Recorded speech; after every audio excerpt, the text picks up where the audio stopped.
Hey there, everybody, and welcome to the channel Block. Today I'm going to be coming at you guys with a Gusto deck. I'm doing the recording, reaching around the camera thing again, so if I bump the camera or at any time the decks that I'm using gives out, or any of the background noises seem to get too loud, I do apologize in advance for that. This deck has a few cards in it that aren't well, I would say that standard or would be traded out for other cards, but I'll get to them when we get to those. Starting out, we do play the 3 copies of Gusto. I want to say Ego, it's hard to see through the camera. Yeah, it's Ego. And then we play 3 copies of Godot, and then 3 copies of Window. Now, these are the generic 9 floaters. Briefly run over what they do. Now, Windows the worst of the floaters, because your opponent has to kill her to get her effect to go off. If your opponent doesn't kill her, she doesn't float. Godot is the best of the floaters, because it's whenever he's sent from the field to the graveyard, he gets his to summon a level 2 or lower Gusto monster from the deck. So even if you use him to synchro summon, he gets his flow effect. And then Ego is the, I don't know, it's hard to say which one is the most important between him and Godot, because he can special summon any level 4 all lower non-tuner Gusto monster. So it's very hard to decide which one of those two are the most important. But these are the 9 floaters. From there, I play 2 copies of, I want to say, Come On, it's K-A-M.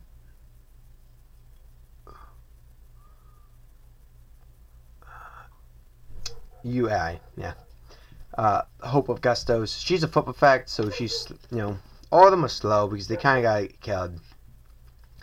But this one's really slow because you gotta set it and then it's gotta be flipped. But pretty much it allows you to summon any Gusto tuner monster from your deck. So it's worth playing, because it alone can technically give you 11 such floaters in Gusto form. I do play 2 non-Gusto monsters in the main deck. I played 2 copies of Pelka. I thought 3 was too much. She is kind of your 1-card synchro play. She is probably your bigger combo. So, that's worth knowing. Sorry if the glare is really bad, though. Lighting's bad right now. And now I'm not even able to try to pronounce the name. It's K-A-A-M. I want to say it's Kamen, but I'm not sure. But anyway, she's kind of like a mini part of Atlas. You shuffle 2 Gusto monsters in your deck, and then you draw 1 card. She's pretty handy. I would play 2, but I only have the 1, so that's all I'm playing. And then I got 2 copies of Psychic Witch, because she can float, should die, and you can get Wapelica, and Wapelica will be summoned next turn, and you can use it, bring back a Godot or whatever you need for that situation. That's it for the monsters. For spells, we play 1 copy of Soul Charge, 1 copy of Wagaki, and 1 copy of Contact to Dusk Souls. This is the only one of Contact to Dusk Souls is the only card we should really explain. Its effect is, I can't really see it. So we off camera real quick. Target 2 Gusto monsters in your graveyard, and 1 card your opponent controls. Shuffle both targets into the deck, and if you do, destroy the opponent's target. So it helps you recycle your Gusto monsters after you floated them away, and gives you a little bit of spot removal for cards like Emptiness and that sort of stuff. Then we play 2 copies of Creature Swap, because these guys, you can give them to your opponent, they float. This is good. Play 3 copies of Space Typhoon, because his deck loses to Emptiness and Macro. Gotta make sure you get out to those. Then we got 3 copies of the Emergency Teleport. Psychic deck, this sure doesn't need any explaining. For traps, we got 1 Solemn, 1 Torrential, a Bottomless, a Compass. That's it for the kind of powerhouse traps. And then for other one-ofs, we got 1 copy of Psychic Overload. This card is literally like a part of Atlas in a sense, or maybe more like a part of Dichotomy. Because you target 3 Psychic Tape monsters in your graveyard, return them to the deck, and then draw 2 cards. How about you get your Psychic Gustos into the deck, and then you get a Psychic them, and you draw 2 cards, so it's really nice and handy. Very useful. And they got 1/1 of Gustos. Now here's another card that's going to need explaining. Okay, if you control no monsters, you can target. If your opponent. If you control no monsters, target 2 Gusto monsters in your graveyard. Shuffle both targets into the deck, and then special summon 1 Gusto monster with 1,000 or less defense from your deck. So this helps you get your floaters. Like, this is really only used as like, okay, 90% of the time you're not going to need this. However, if your opponent goes Abyss Dweller, this will come in hands a lot because your monsters won't float, so you won't replace them. And this would just help enormous amounts to get a monster back after they Abyss Dweller you.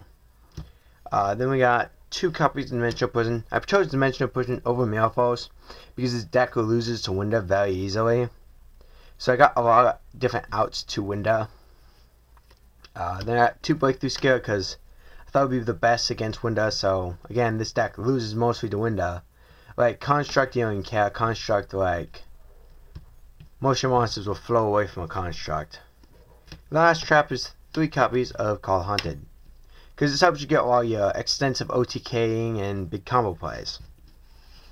That's it for traps. And then onto the extra deck, I play 1 copy of, Gallesto Godos. It's still 5. Its effect's not very good. Once per turn, you can shuffle 2 Gusto monsters from your graveyard into your main deck, target 1 face-up monster your opponent controls, and destroy it. So it does help you count with Psycho, and get a little bit of destruction in. It's only decent. I don't go into it very often. The monster you summon the most is obviously 2 copies of Sprees. I believe that is how you pronounce it.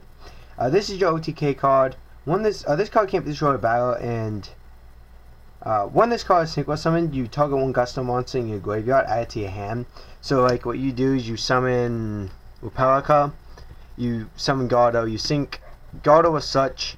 Repelica will be added back to your hand from Spree's effect, and then when Gardo floats, you have a monster in attack mode. Yeah, you summon it. Usually it's Ego. You summon in attack mode. You attack your opponent's biggest monster, because the next part of this effect is when you would take battle damage involving a face-up Gusto monster, your opponent takes it instead. So pretty much you let your monster die, your opponent takes the damage. Is very handy and gives you the ability to OTK. And then we got 1 copy of Gygusto. Sorry, the dog's being loud. A Gygusto Egos. It's start of a 7. It requires 1 tuner, 1/1 non-tuner Gusto monsters. Once per turn during your end phase, you can banish 1/1 monster from your graveyard, target 1 face down card your opponent controls, and destroy it. So it kind of helps clear out back row. I mean, it's better than going into black rolls all the time. Then for generic stuff, we have 1 copy of Mistborn Colossus, 1 copy of Omnion for the 4, 1 copy of Almades for the 5, 1 copy of Goyo, because sometimes you can make him in certain scenarios, and then 1 copy of Orient Dragon because it's wind. Sometimes you don't want to go for Sprees, or you want our Sprees, and I don't want to play 30 Sprees, so I put 1 on Orient Dragon because when you use when you use Repelica's effect, you can only special summon wind monsters for the rest of the time. So that's why I put the 1 Orient Dragon. 1 copy of Black Rose, because you can summon it pretty easy, bomb the field. 1 copy of Colossal Fighter, because he does come up. Like, level 8 comes up every now and again. He's really good. You can't play... I think he's probably one of the better ones. It would play him or Scrap Dragon, but I don't have a Scrap Dragon at this time. So I do play the 1 Colossal Fighter, and I play 1 Hot White Dragon Ultramarine. He's kind of like a Wageki in a sense. And then I played the 1 Stardust Dragon. I thought playing Spark Dragon, but I chose to play the original Stardust just out of nostalgia, and I think it's a little bit better to protect your back row. I think that's 1 star here because you can't make it very pretty quickly you can make this card. And then for the Oni XZ, I played 1 copy of a 1/1. You can't summon 1/1 with your main deck because you only have 1 level 4 monster. But if you creature swap for your opponent's level 4 monster, then you make a Abyss 1/1, or you summon Omniarm to go into 1/1 to get rid of certain cards that can't be destroyed by battle.